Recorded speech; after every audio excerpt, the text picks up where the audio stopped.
நான் அடுத்தடுத்து நிறைய தொந்தரவு கொடுத்துட்டேன். அட ஏங்க, அதனால என்ன, பரவாயில்ல. அப்படி சொல்றது உங்க பெருந்தன்மை.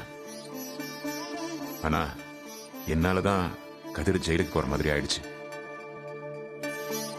அதுக்காக நீங்க என்ன மன்னிக்கணும். ஏங்க பெரிய வார்த்தையெல்லாம் பேசுறீங்க? என்னமோ இதெல்லாம் நடக்கணும்னு இருந்தது, நடந்துருச்சு, விடுங்க. அண்ணே, அவன் ஒரு எறும்புக்கு கூட துரோகம் நினைக்காதவன். யாரா இருந்தாலும் ஓடி போய் உதவி செய்வான். தன்னை பத்தி யோசிக்கிறத விட அடுத்தவங்களை பத்தி தான் யோசிப்பான். நாங்க அவனை அப்படிதான் வளர்த்திருக்கோம். தெரியும் கோமதி, பெத்த புள்ள மாதிரி கொஞ்ச நாளா என் கூடவே நிக்கிறான். நான் சுயநினைவோட இருந்திருந்தா இப்படி எல்லாம் நடந்திருக்காது. நடந்து முடிஞ்ச விஷயத்தை பத்தி யோசிச்சு என்ன போகுது, விடுங்க.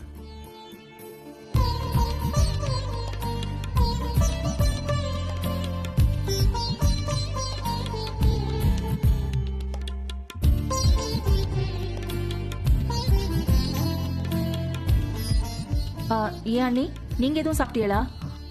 இல்ல கோமதி. இவளை நினைச்சாதான் எனக்கு கவலையா இருக்கு. எதுவுமே சாப்பிடாம உட்காந்துட்டு இருக்கா.